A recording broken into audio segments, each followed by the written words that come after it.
Chris Montgomery says he'd rather be in Iraq than patrolling American neighborhoods. Walking up and down these streets, you don't want to think about the stuff that you're going to have to do. So many cops around the corner.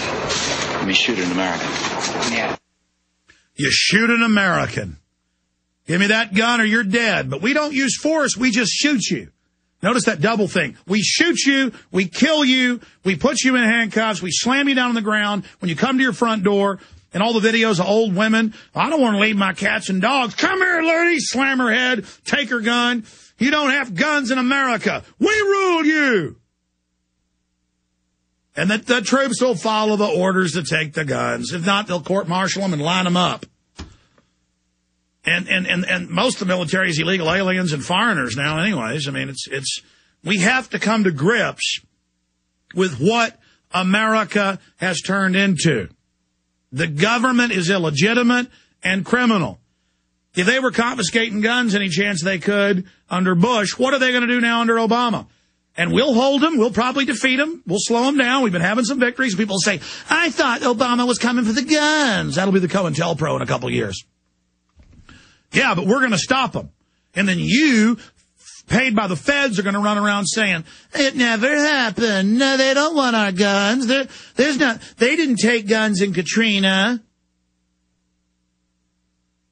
Oh, it's sick. Okay, we're going to go to break. I'm going to come back and get into what's happening in a bunch of other news, including Massachusetts. And there's just so much more to cover. But we're the good guys. We're the people following the law, the Constitution, the Bill of Rights. The government is nothing but a receivership body, the muscle for foreign banks to rob you. It's very simple. Monday through Friday from 11 a.m. to 3 p.m. Central. That's 12 noon to 4 p.m. We're here live. I come back Sundays live, 4 to 6 p.m. Central Standard Time. Thank you so much for joining us. I'm going to hit a couple news stories here. Then we're going to Larry Pratt, the real constitutional expert. I asked him during the break, I said, what do you think of this Austin case? He said, racketeering. So, and they have one of the most high-powered legal teams out there. We're going to tell you what he's looking at doing coming up in just a moment. Amazing Senate battle heads to the finish line. We've talked about this some. You have this Ted Kennedy seat that supposedly nobody could get, key senator position. You have Democrats in the House leaving or saying they're going to leave their party. At the state level, they're leaving. This isn't just a realignment like people mad at Bush for some bad stuff he did, trying to put Obama in to change it. He's now betrayed them. He's got the lowest approval rating of any president 1 year in ever, and it's the 1 year anniversary in 2 days of his year in office. And to have this most powerful Democratic position in the country, the strongest, most powerful Senate seat, the most ironclad, supposedly, that they had. It looks like it's going to go to Scott Brown right now, unless they have election fraud. And this Martha Coakley is in deep trouble. And this is a message. I mean, the Democrats on their open borders, their gun grabbing, their lies, they're continuing the Patriot Act, their gun control. They are in deep trouble. And Larry Pratt's been involved in this race, so I first want to get his take on what's happening there. Larry Pratt, the head of Gun Owners of America, the only big national, there's some other small groups that are great like JPFO, but this is the only real national group that actually defeats gun legislation against the Second Amendment. Good to have you here, Larry. Thank you so much. It is good to be with you. Yeah, this race is really a barn burner. It's something that it seems like Brown is probably winning, and it also very much looks as if Coakley is doing her best to lose.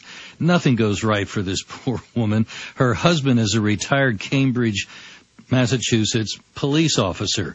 His union voted overwhelmingly to support Brown. So it doesn't look like it's going to go well for her tonight. And if the margin for Brown were sufficient, over 5 points, I would imagine, that's probably pushing it beyond where they can steal it and not cause further outrage. So we've endorsed Brown, not because we know he's not going to be John Wayne, but because he has made one of the two central issues of his campaign that he will vote against socialized medicine. And since that is bad news for all Americans, including gun owners, well, better a crooked stick if that's all we have with a rabid dog coming at our throat.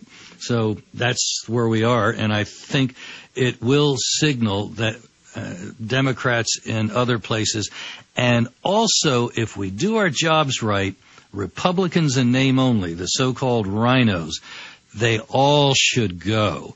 We start in the primaries this year, get rid of the rhinos. We've endorsed, for example, Patrick Hughes in the Illinois race. Mark Kirk is a very liberal. He's like Dede Scozafava, that New York very liberal assemblywoman in that special U.S. House race last year. We need to target the anti-gun people, the socialists, the big government people, and get rid of them. Absolutely. And the early voting has already begun in the Illinois primary. So people ought to go to Patrick Hughes' website. Sorry, I don't have it at the top of my head, but it's not a biggie. They know the race. And what about Deborah Medina running for Republican here in Texas? She's going to have a tougher climb than some of the others, but she's obviously the most liberty-minded of the candidates. And at least Hutchison did a disastrous job, I'm told, in the debate. She got pressed on things, and she just couldn't answer. So that woman is really bad news.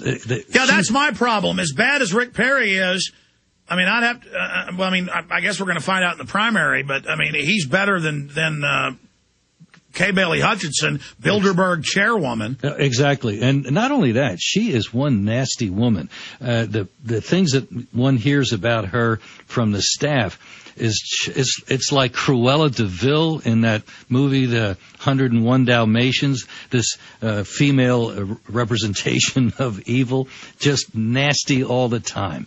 And so hopefully the voters are going to see that this lady needs to be humiliated, first in this primary, and then let's go get her in the primary. I guess she's up for her reelection to the Senate in a couple of years. But we're seeing things turn, and I think we have a shot. You know, the Republican establishment tried to pull it off with Charlie Crist, the governor of Florida, a big liberal, Arlen Specter of the South, and the former Speaker of the House, Marco Rubio, has come out of nowhere, didn't have nearly the money that Crist had, didn't have any of that establishment backing, and he's already pulled even with him. I think he's probably ahead.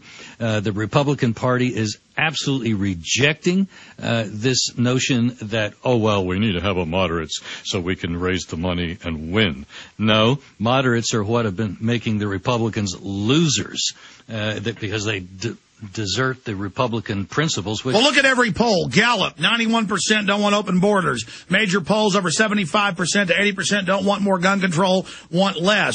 On every issue, if Republicans were actually constitutionalists, there wouldn't be a Democrat in existence. The Democrats are unpopular. They're only put in power because Bush tripled government, launched all these illegal wars. Now, in the time we've got left, Larry Pratt, this is very exciting. You're saying you're seeing a major sea change, a rebellion against the big government tyranny. Shifting gears, though, the Austin case, looking at it from afar, I know your lawyers are now studying it. The Austin gun show here for close to 2 decades. They run out the sacks at people that had been there since the early 90s. A new guy comes in. The police say, come to a meeting. BATF's there running the meeting. They say, look, you're going to post a message that no private sales, which are legal in Texas, and they have the HEB leaseholder there, and they said, we're going to shut you down if you don't do this. And HEB said, you better put up the notice. So the owner of the gun show, of the franchise, he puts it up, but has a petition to the governor and the attorney general to come stop this. It's not a law, it's just color of law. And so the police, we now know, have called HEB and others. They called him this morning and said, look, you fought this, no gun show. There'll never be another gun show there again. There won't be another gun show in Austin. under this police department, under the BATF, Austin's a test case. There aren't any gun shows. Get out by sundown. I mean, this is racketeering, civil rights violation, violates the Commerce Clause. It's the key word, I think, under federal law is racketeering. What they have done is a criminal conspiracy, a racketeering offense. And especially since the BATF was involved directly, that means you could trigger the federal law without anything else. And you mentioned a lot of other good possibilities, but this one is a tough one because it means that you are in a much more difficult position in court. It was designed to go after the mafia, then they expanded it to go after pro-lifers. No reason why sauce for the goose can't be sauce for the gander. So we're taking a look at that, but, to just take a step back, I had made one mistake about Obama. I thought he was a slipperier character. I thought he was going to push his legislative agenda only as far as he could get away with it so as not to stir us up the way he has done, as a matter of fact. No, he's like Joe Stalin. I mean, he's going great guns. He's rushing us.